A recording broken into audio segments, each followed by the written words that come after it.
Bonjour, monsieur. Entrez.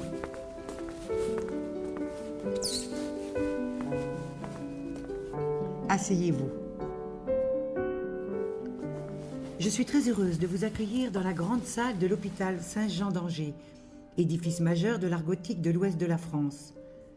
Cette salle pouvait accueillir au Moyen-Âge jusqu'à 200 malades. Vous vous trouvez plus particulièrement à l'entrée de cette salle, où a été reconstituée l'apothicaire. Vous êtes donc entouré de pièces rares, boîtes en chêne, mortiers, pilons, vases, palettes à saigner. La plupart des pièces exposées ont été achetées au XVIIe siècle grâce aux dons d'une bienfaitrice qui souhaitait que les malades soient assistés par un apothicaire attaché à l'hôpital pour fabriquer toutes les médecines ordonnées par les médecins et les chirurgiens. Pouvez-vous nous dire ce que vous inspire cet endroit ? C'est toute l'histoire de la médecine, thème dont je ne suis pas d'ailleurs expert, mais qui renvoie à des générations et des générations de médecins, de pharmaciens qui avaient décidé de consacrer du temps à essayer de soulager la douleur et de traiter la maladie. Vous avez récemment collaboré à l'écriture d'un ouvrage sur le lien entre l'arthrose et l'ostéoporose, dans lequel vous vous êtes consacré à la rédaction d'un chapitre sur la densitométrie osseuse. Pensez-vous que nous sommes tous égaux devant l'ostéoporose ? Assurément non, il existe des différences importantes et en particulier pour le sexe, puisqu'on sait qu'environ 75% des fractures de l'ostéoporose surviennent chez la femme, en particulier chez la femme ménopausée. On sait également qu'il existe des différences et que les patients de race blanche sont plus exposés que les patients de race noire. Et enfin, même au sein de l'Europe, il y a plus de fractures ostéoporotiques dans l'Europe du Nord que dans l'Europe du Sud. Le risque de fracture est intimement lié à la valeur de la masse osseuse. Mais est-ce que vous ne croyez pas qu'il est réducteur de résumer la situation par l'adage « masse osseuse faible, risque fracturaire » ? C'est certainement effectivement réducteur dans la mesure où l'on connaît bien maintenant en clinique humaine des situations où la masse osseuse est basse et ne s'accompagne pas de fracture. C'est en particulier le cas des jeunes enfants dont la densité osseuse est particulièrement basse puisque leur capital osseux n'a pas été acquis complètement, qui ne présentent pas de fracture ostéoporotique. Mais c'est également le cas, on le sait depuis qu'on fait de la densitométrie osseuse en routine, d'adultes jeunes entre 20 et 40 ans qui ont un capital osseux bas pour des raisons qui ne sont pas complètement expliquées actuellement mais qui sont probablement de nature génétique et qui, suivis pendant plusieurs années, ne présentent pas de fracture en dehors bien sûr d'un contexte traumatique franc. Et puis surtout, un certain nombre d'études ont mis en évidence qu'à côté de la masse osseuse, d'autres déterminants importants pouvaient influencer la survenue des fractures, en particulier la qualité du tissu osseux et plus particulièrement la qualité de la microarchitecture du tissu osseux, c'est-à-dire le degré de connexion, d'enchevêtrement des travées osseuses au sein des pièces squelettiques.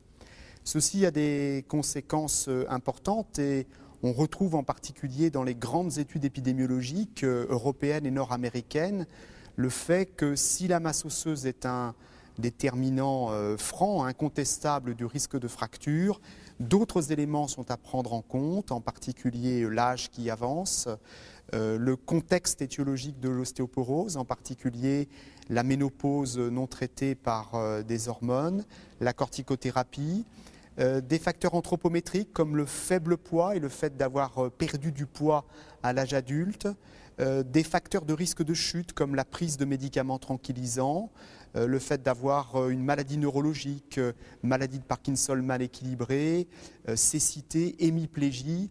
Voilà toute une série de facteurs de risque manifestement indépendants de la masse osseuse et qui interviennent pour générer des fractures.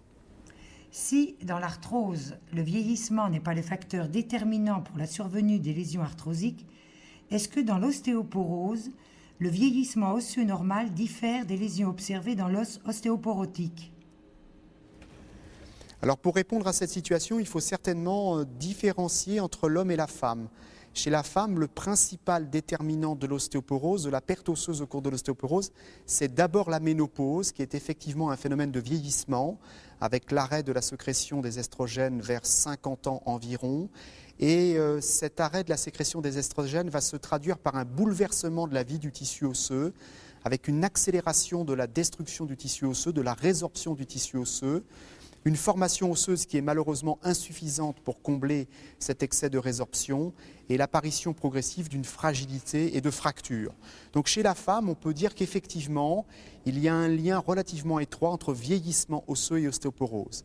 Chez l'homme, les choses sont un petit peu différentes dans la mesure où l'homme n'est pas exposé à l'équivalent de la ménopause. Il n'y a pas un arrêt brutal de la sécrétion hormonale en testostérone chez l'homme. Le processus est beaucoup plus lent, inégal, variable d'un homme à l'autre et d'un patient à l'autre.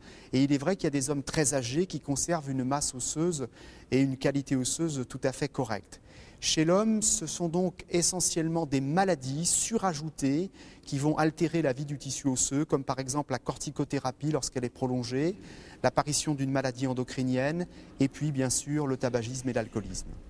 L'activité physique exagérée, le surpoids, sont des facteurs reconnus pour le développement d'une arthrose. Est-ce qu'il en est de même dans le risque de survenue d'une ostéoporose ? Alors c'est tout à fait l'inverse. La masse osseuse, la densité osseuse d'un individu dépend de son poids, mais avec une relation inverse, c'est-à-dire que plus on est lourd, plus on soumet son squelette à des contraintes et plus le squelette réagit en accélérant la formation osseuse. Donc les sujets qui ont un poids élevé ont une masse osseuse plus élevée et de ce fait sont plutôt protégés vis-à-vis du risque ostéoporotique. Il en est de même de l'activité physique. L'activité physique consiste à exercer des contraintes sur son corps et en particulier sur son squelette.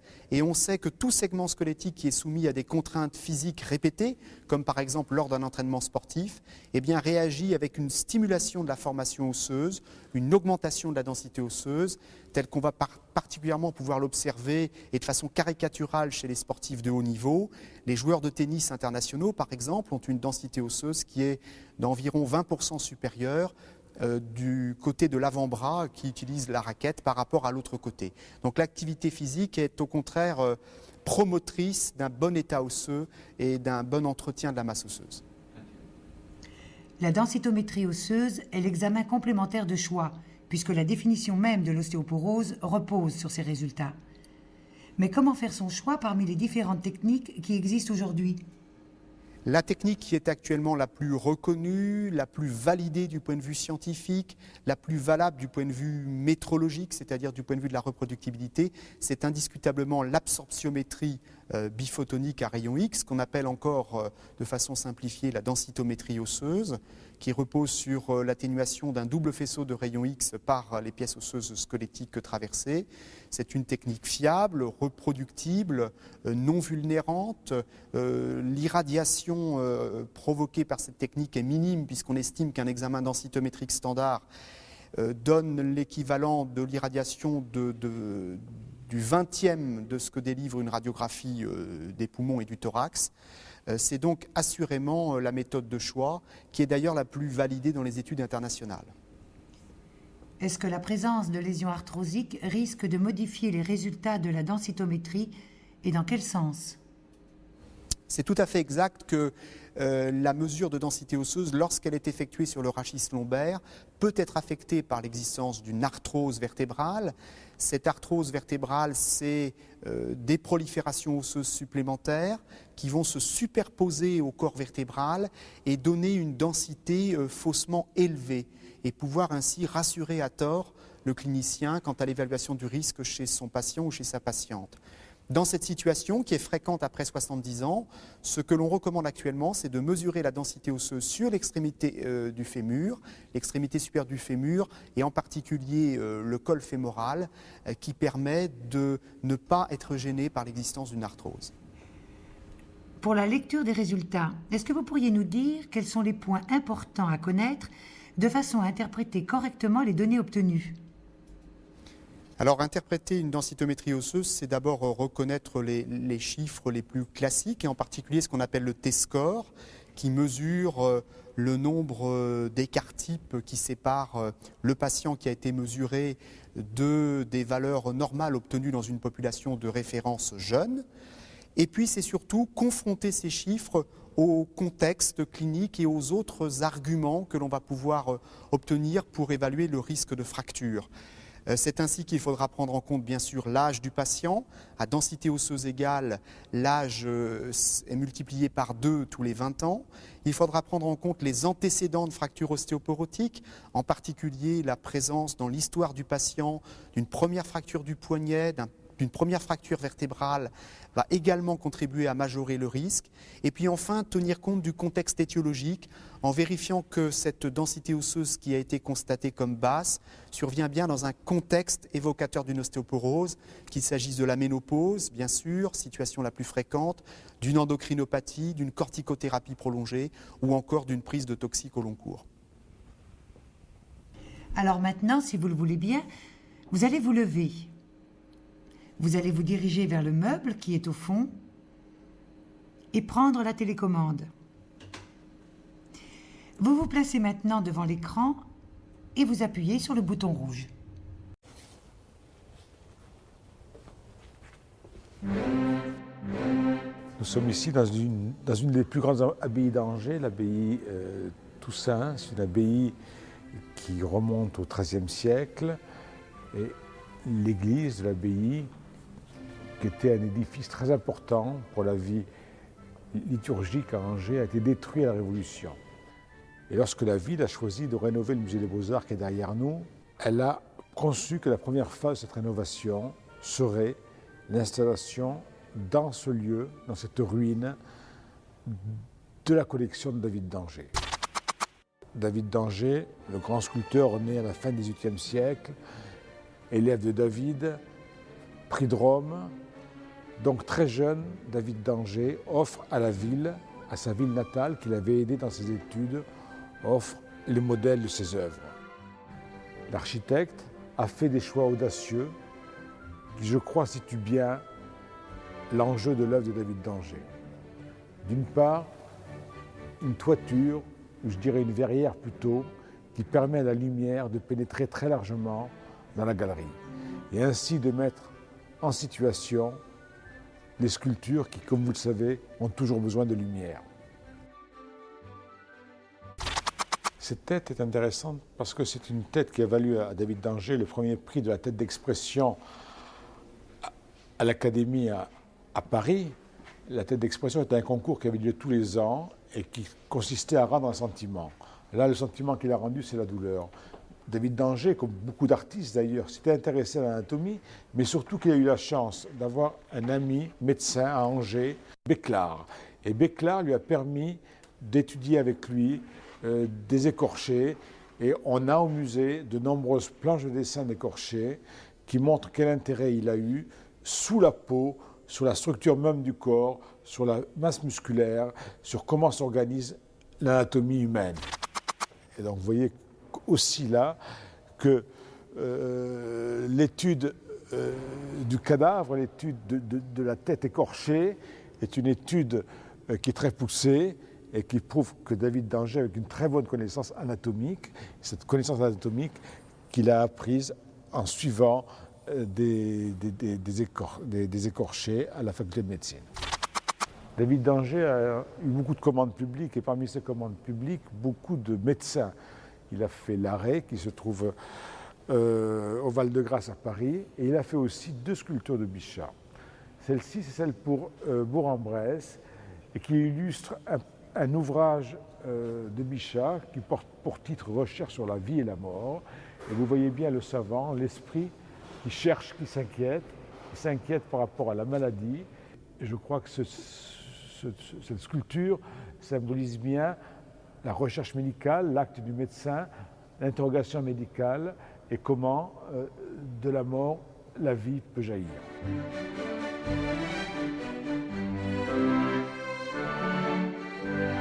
Parmi toutes ces œuvres que l'on vient de découvrir, il en est une particulièrement impressionnante, le buste de la douleur. Faire passer une telle émotion dans une sculpture, quel talent!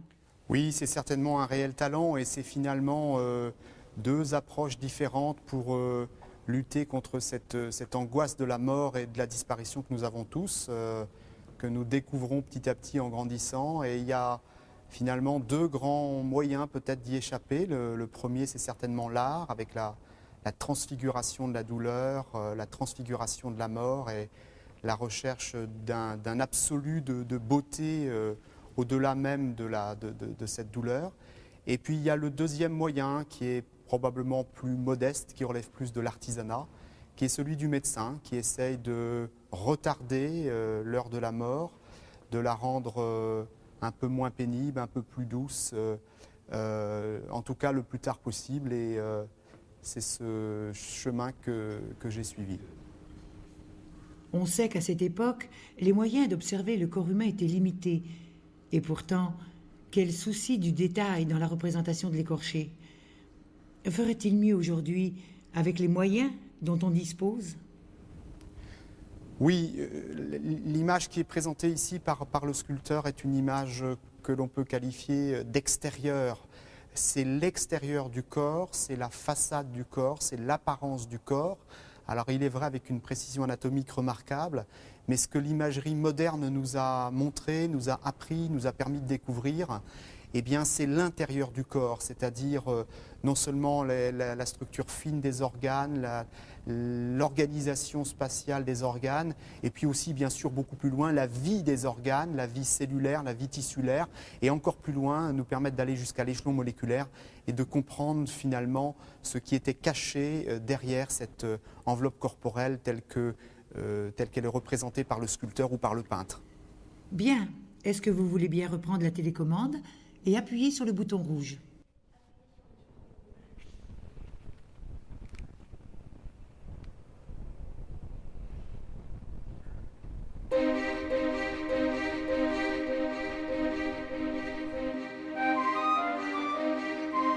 Le château de Villandry a été construit au XVIe siècle, donc entre 1532 et 1536, par Jean le Breton, qui était un ministre des Finances de François Ier. Les jardins qui font la notoriété de Villandry aujourd'hui ont été créés au début du XXe siècle par mon arrière-grand-père, qui était espagnol, il s'appelait Joachim Carvalho, et son idée a été de créer des jardins qui soient en harmonie avec l'architecture du château.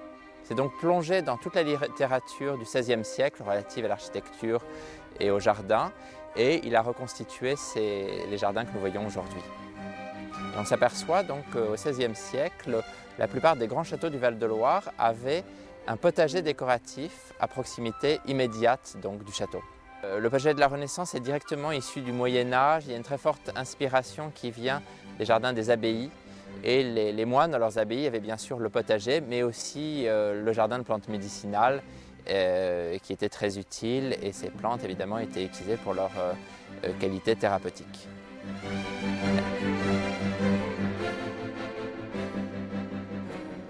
C'est entre le potager et l'église que se trouve à Villandry le jardin des simples. Par le terme simple, on désignait autrefois les plantes médicinales permettant de préparer les remèdes de base. L'usage de ces plantes était tellement répandu qu'elles étaient cultivées dans des plates-bandes au même titre que les légumes, les plantes aromatiques ou les fleurs. Au XVIe siècle, la cueillette des plantes médicinales s'opérait selon un rituel rigoureux, ceci afin de s'assurer de la meilleure efficacité thérapeutique possible.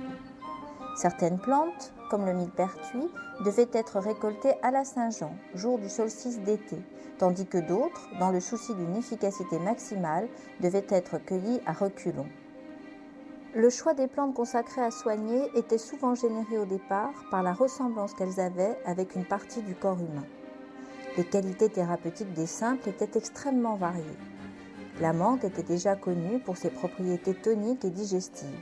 La lavande, une fois bouillie dans de l'eau additionnée de miel, soulageait les douleurs du foie et des poumons, tout en clarifiant, affirmait-on, les pensées.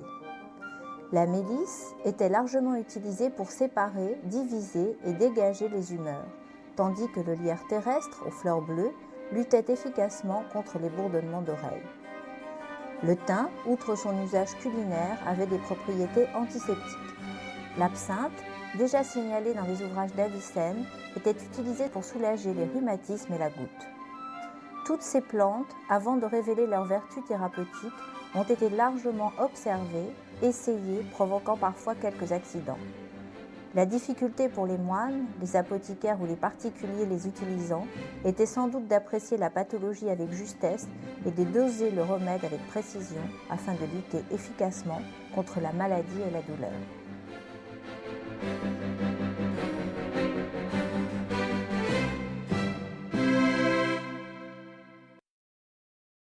Les simples, c'est un nom bien modeste pour des plantes si utiles, y compris pour soulager les rhumatismes. Qu'est-ce que vous en pensez? C'est l'histoire de la médecine. À la fois, c'est tout à fait extraordinaire de replonger comme ça dans le passé et de voir que de tous les temps, les hommes et les femmes ont essayé de trouver remèdes, potions, solutions pour atténuer la douleur, la souffrance et peut-être éviter le vieillissement et la mort.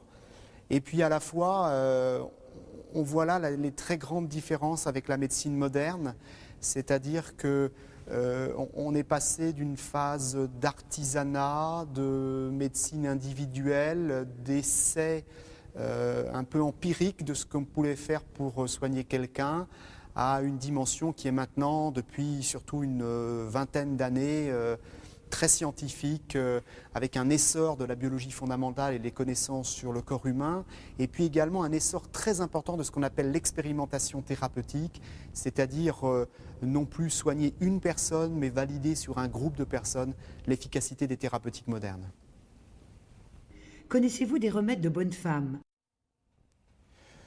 Je connais mal les remèdes de bonne femme et j'avoue toujours avoir une suspicion toute cartésienne probablement vis-à-vis de ces recettes du passé, même si j'admets que probablement un certain nombre de tisanes, la camomille et autres produits sont des remèdes beaucoup moins dangereux que nos somnifères puissants, récents, mais qui provoquent des accoutumances par exemple. Est-ce que vous avez le sentiment qu'aujourd'hui encore, les patients en utilisent? Oui, les patients utilisent ces remèdes. Il y a un goût évident des patients pour des thérapeutiques jugées plus naturelles, avec toutefois un certain nombre d'excès. En particulier, nous savons très bien, les pharmaciens, les pharmacologues savent très bien que les plantes ne sont pas inoffensives, qu'un certain nombre de substances extrêmement vénéneuses sont contenues dans les plantes. Et de façon récente, de nombreux cas d'intoxication, de toxicité rénale et hépatique ont été décrits par exemple avec des plantes d'origine asiatique qui étaient utilisées par des patients ignorant leur réelle dangerosité et la façon de les utiliser. Aujourd'hui, on parle plus volontiers de phytothérapie que plantes médicinales. Depuis quelques années, il y a un vrai engouement pour les médecines dites douces. Qu'est-ce que vous pensez de l'effet des plantes sur l'organisme ? Je ne suis pas sûr que cet engouement soit vraiment nouveau.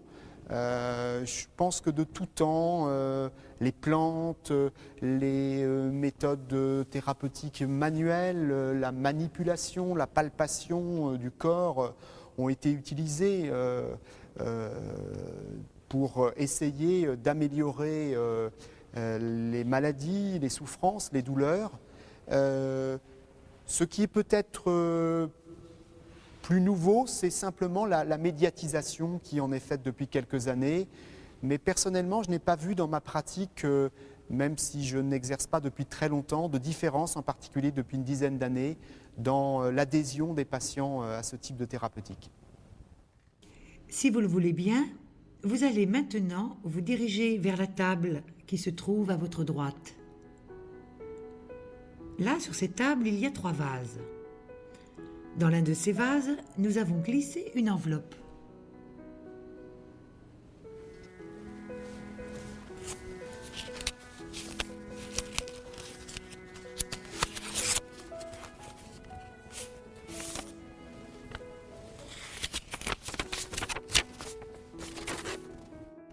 Pouvez-vous nous lire ce mot ou est-ce très personnel ? Alors, dites-nous la figure historique à laquelle vous auriez aimé ressembler. Eh bien, je répondrai facilement Robin des Bois, héros historique et héros de mon enfance.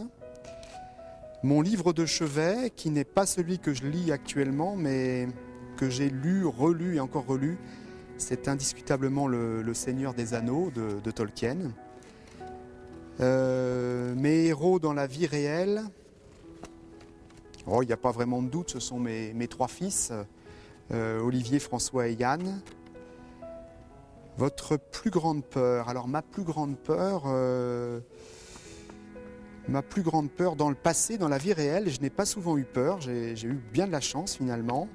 Ma plus grande peur dans le futur, c'est sûrement la perte de mes proches, et en particulier de mon épouse ou de mes enfants.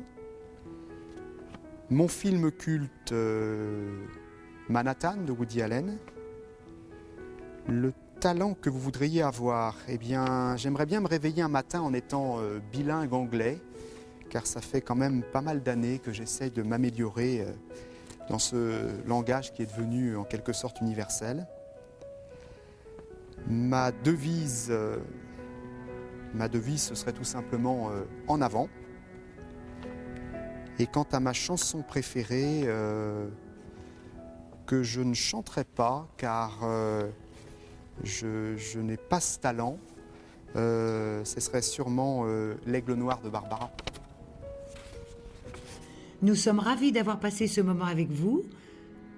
Je ne peux pas vous raccompagner, mais le cœur y est. Et puis, de toute façon, vous connaissez le chemin. Merci. Au revoir.